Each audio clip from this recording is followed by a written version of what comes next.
Modi magic नहीं है कोई, मोदी ब्रांडिंग है। देखते ही है कि कैमरा के अगर सामने कोई दूसरा आ जाएगा तो ढकिया देते हैं। अच्छा। हाँ, तो मोदी ब्रांडिंग है। और जो आपने ईवीएम की बात कही, ये पक्की बात है। लग रहा है कि ईवीएम हटेगा तभी। तोते की जान ईवीएम में ही है। हाँ। मोदी जी कहते हैं हमारी गारंटी है जीत की।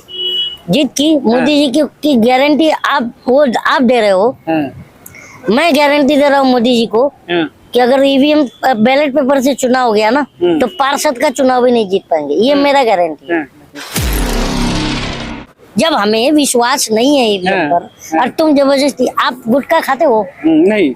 और मैं जबरदस्ती आपके मुंह में गुटखा ठूसूं तो ये अच्छी बात है? नहीं, बिल्कुल गलत बात। तो जब हम चाहते ही नहीं है चुनाव ईवीएम से तो जबरदस्ती बैलेट से करा रहे हो, ये अच्छी बात है? मोदी कह रहे कि और भाजपा जो समर्थक मालिक है क्या देश का? अब भाई मालिक तो है ना, मालिक नहीं है। ये तुम्हारी धारणा बना रहे हो। वो हमारा सेवक है, नौकर है हमारा। वह तो लोकतंत्र में मालिक कब बन गया यार? प्रधानमंत्री मालिक हो गया देश का। कलीम शेख जी, 2024 चुनाव से पहले जिस तरीके से विपक्ष बार बार कह रहा है कि ईवीएम जब तक रहेगा मोदी को हराना मुश्किल हो जाएगा, तो क्या वाकई में ईवीएम ही है जो मोदी को चुनाव जिताता है या फिर मोदी मैजिक काम करता है? मोदी मैजिक नहीं है कोई, मोदी ब्रांडिंग है। देखते ही है कि कैमरा के अगर सामने कोई दूसरा आ जाएगा तो ढकिया देते हैं। अच्छा। हाँ, तो मोदी ब्रांडिंग है। और जो आपने ईवीएम की बात कही, ये पक्की बात है। लग रहा है कि ईवीएम हटेगा तभी। तोते की जान ईवीएम में ही है। मोदी जी कहते हैं हमारी गारंटी है जीत की। जीत की मोदी जी की गारंटी आप दे रहे हो। मैं गारंटी दे रहा हूँ मोदी जी को कि अगर ईवीएम बैलेट पेपर से चुनाव हो गया ना तो पार्षद का चुनाव भी नहीं जीत पाएंगे। ये मेरा गारंटी है। मोदी की गारंटी फेल हो जाएगी अगर ईवीएम हट जाता है? हट जाएगा तो पार्षद का चुनाव नहीं जीत पाएंगे। अभी 3 राज्य जैसे मोदी ने जीता तो कहा कि मोदी के पे लोगों को विश्वास है, लोगों ने मुहर लगा दिया कि मोदी ही है तो देश सुरक्षित है। चुनाव आयोग ने चूना लगा दिया हमें। हाँ, जैसे ईवीएम का नाम पूछा जाता है शुतुरमुर्ग की तरह शांत पड़ जाता है। आज बताओ ना यार भाई, ये सुप्रीम कोर्ट में पिटीशन चुनाव आयोग के लिए लगा है कि नहीं? ईवीएम पर लगा है नहीं लगा? अब तो जो चुनाव आयोग का अध्यक्ष जो चुना जाएगा उसमें प्रधानमंत्री चुन लेंगे। तो मोटा भाई और लोटा भाई मिल के चुन लेंगे। तो बताओ ना कहाँ से निष्पक्ष है चुनाव आयोग? इसलिए तो मैं कह रहा हूँ वो चुनाव आयोग हो गया है। और इस बार हम तो आग्रह भी कर रहे हैं आपके ही चैनल के माध्यम से कि इस बार हम लोगों को यहाँ काला स्याही मत लगाओ, यहाँ चुना लगाओ आप। अच्छे। ये देखिए, कलीम शेख ने एक बड़ी बात कह दी कि चुनाव देने के बाद जो इंक लगाया जाता था वो कह रहे कि अब चूना लगाओ ताकि एहसास हो कि हमें ये पता चले कि हमने इस बार भी चूना हमें लगाया जा रहा है। तो यार छुप के क्यों लगा रहे हो चूना?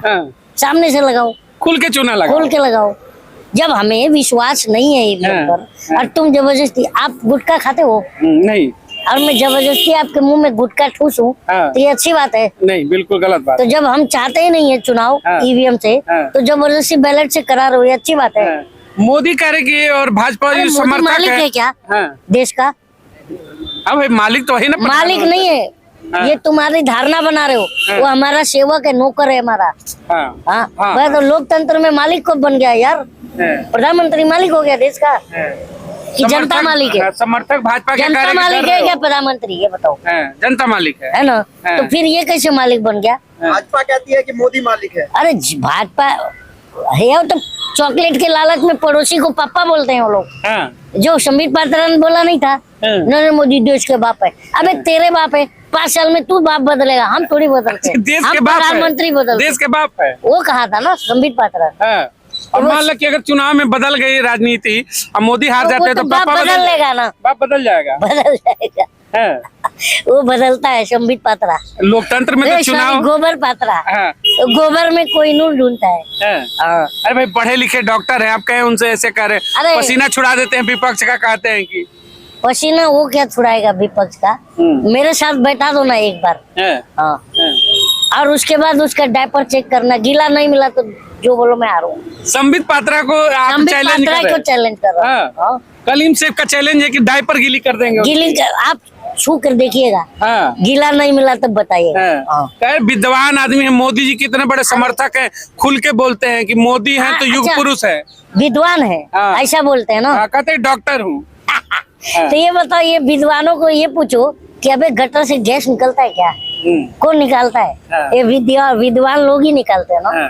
बादल में रडार छुपाते हैं, कौन छुपाता है? विद्वान लोग ही छुपाते हैं। 2000 के नोट में चिप भी लगा देंगे। चिप भी लगाते, कौन लगाते? विद्वान लोग। और वो भौजी पकड़ी जाती हैं पटना में, तो भौजी क्या बोलती है? 30 सेकंड का वीडियो है और मैंने व्हाट्सएप पे देख करके मैंने ये कर दिया था, खबर चलाई थी, आप जबरदस्ती ये मत करो नहीं तो आप पर केस कर दूंगी। अबे क्या केस करोगे तुम? साला तुम्हारे बच्चों को यूनिवर्सिटीज में पढ़ाओगे और हमारे बच्चों को व्हाट्सएप यूनिवर्सिटी में पढ़ाओगे? हैं? तो ये बात है। रोजगार के मामले में बार बार जिस तरीके से विपक्ष घेर रही है, हालांकि समर्थक करे कि जो पेन बेच रहा है यहाँ पर खाने पीने के सामान में, वही तो रोजगार बोले थे मोदी जी, आप नौकरी क्यों मांग रहे हैं? अरे वो सही बात है, जो जैसा होता है उसकी मानसिकता वैसी होती है। मोदी जी 35 साल भीख मांग कर खाए तो एक निठल्ला नकारा आदमी होगा जो चारों हाथ पैर मजबूत रहते हुए 35 साल भीख मांगा। अबे अंधभक्तों, डूब के मर जाओ यार, तुम लोग ऐसे लोगों को आदर्श बनाए हो।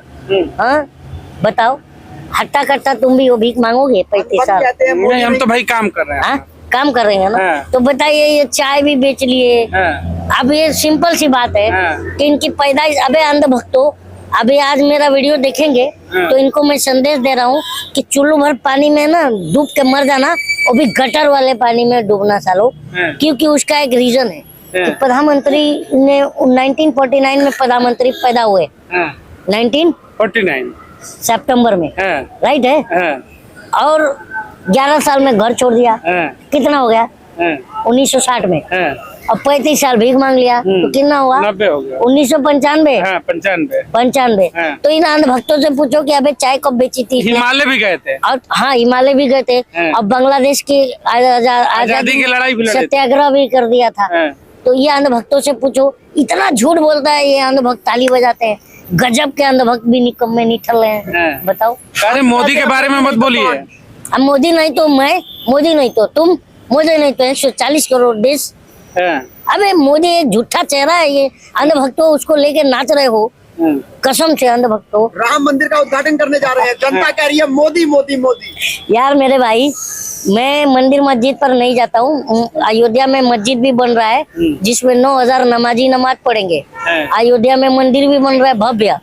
ये बताओ, हमारे घर के मोहल्ले के बगल की मंदिर और मस्जिद वीरान पड़ी रहती है। आप पूजा और नमाज पढ़ने जाएंगे अयोध्या? हो रही है ना, 24 का चुनाव करेंगे, मंदिर पर ये सिर्फ और सिर्फ बेरोजगारी से ध्यान भटकाना है।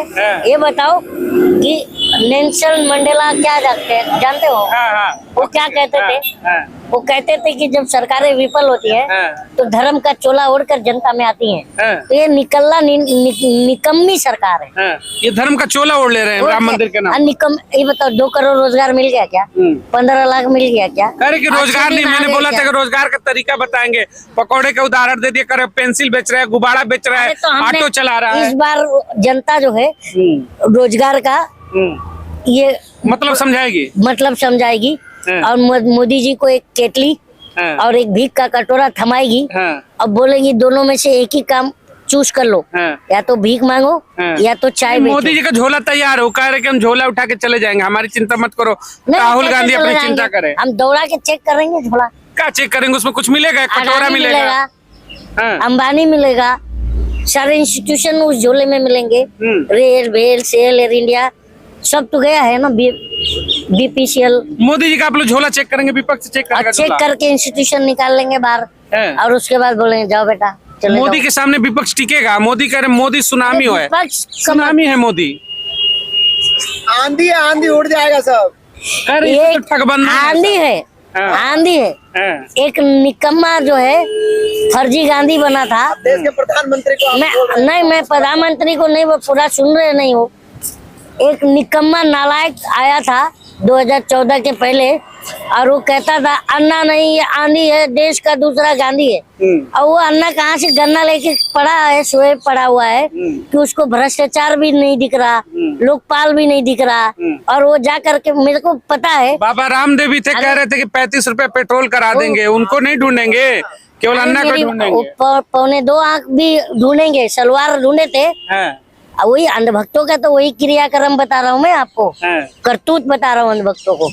अंधभक्तों को बाबा रामदेव जो है बाबा दिखता है, जबकि वो व्यापारी है। वो आप देखो, कोरोना में कोरोनिल बनाकर कोरोना ठीक कर रहा था, लेकिन अपना पौने 2 आंख से 2 आंख नहीं कर पाया। तो बताओ, पहला कोरोना ठीक, प्लस ये रामदेव जब पूछते हैं कि भैया 250 रुपया सिलेंडर दिला रहा था, 35 में डॉलर दिला रहा था, 40 में पेट्रोल दिला रहा था, डीजल 35 में दिला रहा था, तो तुम्ही लोगों ने पूछा तो क्या बोलता है, पूछ फाड़ेगा के? धमकाया था नहीं तुमको? तो पूछ क्यों नहीं फाड़ेंगे? आपने ही तो कहा था कि सब कुछ सस्ता कराएंगे। तो पूछ फाड़ने की जगह तुम्हारी पूछ फाड़ दिया था बाबा रामदेव ने। मीडिया की फाड़ दी थी। फाड़ा नहीं था, धमकाया नहीं था तुम्हें, वो यूट्यूबर ही तो था। मोदी के भक्त कहते हैं कि एक दाम खाए, अरे मोदी और मोदी को लाएंगे। मोदी के भक्त पता है कौन होता है? इनकी औकात चाय समोसा की भी नहीं है। वो गांव के चौराहे पर बैठे रहते हैं और ऐसे देखते हैं कि कोई आएगा तो चाय समोसा खिलाएगा, और कोई ये मलता हुआ देखता है ना, ये तो बोलते हैं अंधभक्त, भैया थोड़ा बढ़ा लेना। अबे 5 रुपए की खैनी खरीदने की औकात नहीं, और ये चले हैं कि हम ये कल 500,000 रुपया बोले सिलेंडर हो गया। समर्थक यही कहते हैं कि 1000 का सिलेंडर होगा, 5000 का पेट्रोल होगा, आएंगे तो मोदी ही। समर्थक नहीं, वो अंधभक्त है। वो तो दूसरे से खाना मांग के खाते हैं, तो सिलेंडर से उनको क्या लेना देना? अरे कहाँ सिलेंडर महंगा हुआ? कांग्रेस सरकार में जो महंगाई थी कमर तोड़ देती थी। मैं आपको बताऊं अंधभक्तों का हाल, ये कहीं पर भी टेंट देखते हैं ना, तो वहाँ घुस जाते हैं। बारात हो, कुछ कार्यक्रम हो, कुछ क्रियाक्रम, काम क्रिया हो रहा है, वहाँ घुस के खा लेते हैं ये। तो इनको क्या फर्क पड़ेगा महंगाई से और गैस की महंगे से? नहीं तो ये तो 250 में गैस दिला रहे थे, 250 में गैस दिला रहे थे, आज 1100 रुपया, 1000 रुपया हो गया है। तो अंधभक्त क्या बोलेंगे? ये तो इतने तलवे चाट लिए हैं। इनकम बढ़ गया है लोगों का, 2 गुना कमा रहा है लोग, 10,000 कमाता था 30,000 कमा रहा है। इनकम तुम्हारा बढ़ा, एडवर्टाइजमेंट के नाम पे 3-3 हजार करोड़ तुम्हें सरकार दे रही है, तो दिन रात मोदी चालीसा पढ़ जनता के अच्छे दिन है, मीडिया के अच्छे दिन नहीं। आप कह रहे हो कि मीडिया को 3000 करोड़ का अच्छे दिन किसका है? जनता क्या? अब समझ में आया। अच्छे दिन किसका? अडानी क्या है, अंबानी क्या है, मोदी क्या है, अमित शाह के बेटे का आया, जो बैट नहीं पकड़ पा रहा था वो बीसीसीआई जनता के नहीं है, जनता के अच्छे दिन नहीं है। जनता क्या है? अच्छे दिन के नाम पर अच्छे दिन में आ गई जनता। 5 किलो राशन मिल रहा है, अब कितने अच्छे दिन चाहिए? 5 किलो राशन विकास है, पूछो। शौचालय है, घर है, सिलेंडर है, अकाउंट है, खाता है बैंक में। काम करो भैया, मैं 500 लिखित में दे रहा हूँ, 5 किलो अनाज मेरे से ले लो हर महीना, और ये सब काम धंधा छोड़ दो, हो जाएगा पूरा। तो शौचालय भी दिया है कि आप काम धंधा छोड़ दीजिए, बोल रहे हैं कि 5 किलो राशन लीजिए, काम भी करिए। ये बेरोजगारी का धंधा है मेरे भाई, यूट्यूब रोजगार नहीं है। नहीं तो आज तुम्हें रोजगार मिल गया होता ना, तो तुम भी ये पकड़ के नहीं चलते हो, क्योंकि कौन सा कंटेंट चलेगा कौन सा नहीं चलेगा ये यूट्यूब। मोदी जी ने यूट्यूब चैनल खोल लिया, आपको पता ही नहीं। क्या वो करेंगे? मोदी जी कह रहे कि लाइक करिए, दबा के सब्सक्राइब करिए। तो ये सोचिए ना, उनको कोई लाइक ही नहीं कर रहा है। 2 करोड़ बड़े यूट्यूबर हो गए इंडिया के। क्या हो गए? इंडिया के सबसे बड़े यूट्यूबर, और यूट्यूब पर 2 करोड़ सब्सक्राइबर, और व्यूज आ रहा है 5000 से कम। किसको बेवकूफ बनाते हो बे? लाइक बंद वहाँ भी ईवीएम का खेला चाहिए। तुम्हारे कान में आके कहते हैं, तुम्हारे कान में आके कहते हैं कि हमारा डंका बजाओ, और हम जनता से आके कह रहे हैं हमारा घंटा दबाओ, तो हम करें क्या बे? बताओ। इसका मतलब उस पे सब्सक्राइबर केवल ऐसे ही आ गए हैं, जैसे चुनाव में आप लोग ईवीएम का आरोप लगा रहे हैं। ईवीएम चुनाव में वोट करती है ना, वैसा मोदी जी के सब्सक्राइबर आते हैं। नहीं तो अगर 2 करोड़ जिसका सब्सक्राइबर होगा, उसका व्यू 5000 6000 कैसे आएगा यार? का दिल ना टूटे। हमारा 1000 1500 सब्सक्राइबर पे 10,000 व्यूज आ जाता है, तो इससे मतलब साफ है मोदी को कोई पसंद नहीं। चलिए एक आखिरी सवाल लेना चाहूंगा। 2024 चुनाव में इंडिया गठबंधन 28 से 30 दल जिस तरीके से, और मोदी जी के साथ भी 30 दल है, क्या लग रहा है मोदी जी को इंडिया गठबंधन रोकने में कामयाब होगा, या फिर मोदी लहर होगी और तीसरी बार मोदी? मोदी लहर नहीं है, जहर है देश के लिए। देश की आवाम जो भूखा मर रही है, जनता, और जनता के बच्चों को क्या चाहिए, चाहे किसी भी कम्युनिटी का वो आदमी हो, शिक्षा, स्वास्थ्य, रोजगार। चाहे हिंदू के भी बच्चे को चाहिए शिक्षा, स्वास्थ्य, रोजगार। मुसलमान के बच्चे को क्या चाहिए? शिक्षा, स्वास्थ्य, रोजगार। सिख के बच्चे को क्या चाहिए? शिक्षा, स्वास्थ्य, रोजगार। इस पर तो बात ही नहीं कर रहा है, और बोलता है मंदिर हम बना दिए। अबे मंदिर के बाद हमारा और मस्जिद भी बना रहा है, 9,000 करोड़ नमाजी पढ़ जाएंगे उधर। अबे हमारे बच्चों को मंदिर मस्जिद की सीढ़ियों पर भीख मांगने बैठाओगे और तुम्हारे बच्चे विदेश पढ़ने जाएंगे, हमें किसको तो चुतिया नेता के बच्चे हैं भाई, विदेशी पढ़ेंगे ना, वो प्राइमरी में तो नहीं पढ़ेंगे। तो हमारे बच्चे कहाँ पढ़ेंगे? 5 किलो राशन लेके गांव में पढ़ेंगे। ये तुम पढ़ा रहे हो हमें। हाँ। हाँ, ये माइक पढ़ा रहा है। हाँ। ये घुस करके ना अस्पताल में गोली भी चला रहा है। हाँ। ये इससे बड़ा खतरनाक दौर हमने कभी नहीं देखा। मीडिया ही खतरनाक हो गई। इससे बड़ा ये हाँ। इससे बड़ा खतरनाक हथियार हाँ। कहीं नहीं मिलेगा आपको। ये सच्चाई दिखाती है कि ये देश में विकास हो रहा सच्चाई है। इतना दिखा रही है हाँ। कि ये जो है ना गटर से गैस निकाल रही है। हाँ। हाँ, हाँ। और नोट में चिप ढूंढ रही है। हाँ। बादल में रडार छुपा रही है। हाँ। हाँ, बतख के तैरने से ऑक्सीजन निकाल रही है। हाँ। और मोर के रोने से, मोर के आंसू से मोरनी को गर्भवती कर रही है। देखिए मीडिया चौथा स्तंभ है, बड़े काम करती है, देश की सच्चाई दिखाती है अरे, सरकार की। थूकता हूँ ऐसी मीडिया पर, हाँ। 40 बार थूकता हूँ मैं। हाँ। मीडिया पर भरोसा नहीं रह गया। भरोसा मीडिया पर क्या, आप तो कोर्ट पर भी नहीं है। हाँ। आज किसी भी लोगों को पूछ लो, इंसाफ की बात करो, बोले इंसाफ मिलता कहाँ है? हाँ। तो बताओ ना, मीडिया ने अपना भरोसा खोया, हाँ। LIC ने अपना भरोसा खोया, हाँ। न्यायालय ने अपना भरोसा खोया, हाँ। और साथ साथ चुनाव आयोग बन गया, उसने भी अपना भरोसा खो दिया।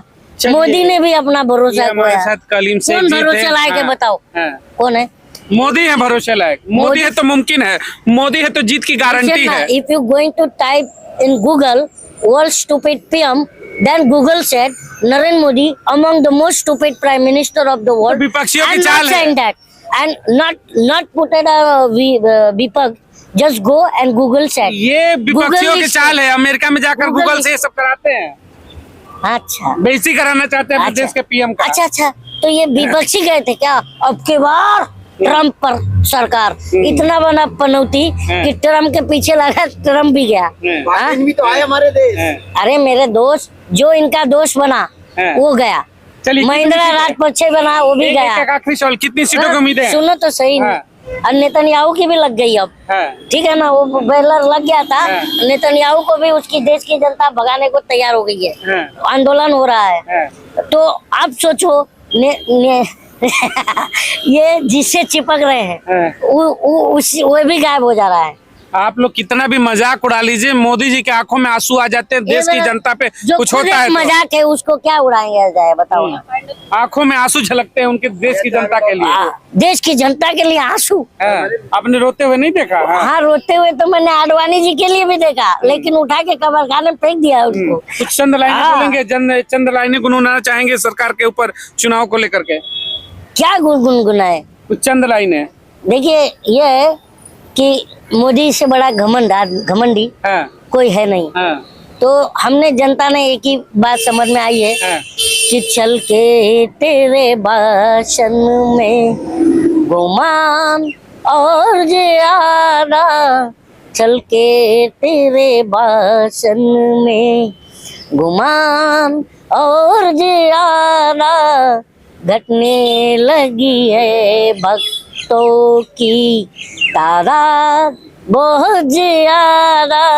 19 में भक्त गायब हो जाएंगे, इनके ऊपर जनता सैनिटाइजर मारेगी। 19 में कहाँ गायब होगी? 24 में गायब होगी। हाँ, 24 में, सॉरी। भक्तों की संख्या घट रही है। हाँ, उस पर सैनिटाइजर मारा जाएगा। चलिए, बहुत बहुत धन्यवाद। देखिए, हमारे साथ कलीम शेख जी थे, सोशल वर्कर है। तमाम मुद्दों पर खुलकर बात हुई। 24 के चुनाव, अब की बार किसकी सत्ता में अब की वापसी बार होगी? मोदी फरार। मोदी फरार, इनके अपने नारे हैं। हालांकि बीजेपी समर्थकों के नारे हैं कि अब की बार फिर से मोदी सरकार 400 पार। अरे समर्थकों से पूछो, अबे तुम्हारी औकात कब होगी चाय समोसा की? ये बताओ, इन 4 समोसा खाने की औकात नहीं, और कभी शाहरुख का फिल्म को फ्लॉप कराते हैं, कभी सलमान को रोड पे ला देंगे। हाँ, रोड पे ला देंगे। हाँ। और शाहरुख और सलमान को रोड पे लाते लाते कंगना रनआउट करा दिए इन्होंने। उसकी मूवी हिट नहीं करा पाया, बेचारे को पॉलिटिक्स में आना पड़ेगा। इसीलिए बोलती है 2014 में भारत आजाद हुआ था। अरे इसको तो देशद्रोह का केस लगा करके अंदर डाल देना चाहिए, शहीदों का अपमान कर दिया हमारे। चलिए, बहुत बहुत धन्यवाद। आप भी इस खबर के ऊपर अपने विचार प्रकट करिएगा। साथ ही साथ चैनल से जुड़ने के लिए चैनल को सब्सक्राइब करें, लाइक करें और कमेंट में जरूर बताएं अब की बात 24 में किसकी सरकार, क्या वाकई में 24 चुनाव में नरेंद्र मोदी की तीसरी बार वापसी होती है या फिर इंडिया गठबंधन बड़े पैमाने पर देश में वापसी करेगा, राहुल गांधी पहली बार देश के प्रधानमंत्री बनेंगे और मुद्दे क्या होंगे 24 में, महंगाई, रोजगार, स्वास्थ्य, शिक्षा, इन मुद्दों पर चुनाव होंगे या फिर वही राष्ट्रवाद, मंदिर मस्जिद, राम मंदिर के मुद्दों को लेकर जिस तरीके से हमला हो रहे हैं मुद्दा वही होगा क्या? अपने विचार रखिएगा। हाँ, राष्ट्रवाद की आप बात कर रहे हो, इन अंधभक्तों से पूछो राष्ट्रवाद की परिभाषा क्या है बे अंधभक्तों, तो क्या बोलते हैं अंधभक्त मालूम है? भारत माता की जय, बस यही उनका राष्ट्रवाद है। और ये अंधभक्तों से पूछो अबे भारत माता है कौन? कौन है भारत माता? तो वो अगर आप ढूंढने जाओगे तो आपको नेहरू जी को पढ़ना पड़ेगा। और नेहरू जी कहते थे कि भारत माता कौन है? भारत माता ये है, मैं हूँ, आप हो, मतलब इस देश की 140 करोड़ आवाम जो है जनता, वो भारत माता है। लेकिन अंधभक्त कहते हैं हिंदू मुस्लिम की राजनीति करते हैं अंधभक्त। तो ये बताओ अंधभक्तों को कि जैसे बोलते मैं सनातनी हूँ, मैं हिंदू हूँ, मैं सनातनी हूँ, चलो भैया तुम सनातनी हो, पर सनातन क्या कर रहा है? वसुधैव कुटुंबकम, ये पूरी पृथ्वी एक संसार है, विश्व परिवार है और इस पे रहने वाले लोग हमारे भाई बहन हैं। तो जब तुम हिंदू मुस्लिम के नाम पर लोगों को मार रहे हो तो तुम सनातनी कैसे हुए बे अंधभक्तों? ये बड़ी बात है। देखिए कलीम शेख ने एक बड़ा चीज उठाया, वसुधैव कुटुंबकम, G20 में भी ये ये लोगो चला था कि वसुधैव कुटुंबकम यानी विश्व परिवार है। तो सही में बड़ा सवाल है कि अगर विश्व पूरा परिवार है तो उसके अंदर मुस्लिम भी आएगा, सिख भी आएगा, तमाम जो कम्युनिटी है आएंगी। तो फिर ये जो भाईचारे के बीच में विवाद खड़ा होता है हिंदू मुस्लिम, आखिर क्यों? तो अगर दोनों एक होंगे तभी तो आप विश्व को कहेंगे कि विश्व परिवार है, वसुधैव कुटुंबकम। और सनातन का ये जो स्लोगन है कि पूरा विश्व परिवार है, सब एक साथ रहेंगे तभी तो ये तमाम चीजें उभर कर सामने आएंगी। आप भी अपने विचार प्रकट करिएगा 24 में किसकी सरकार। बहुत बहुत धन्यवाद। जय हिंद, जय भारत।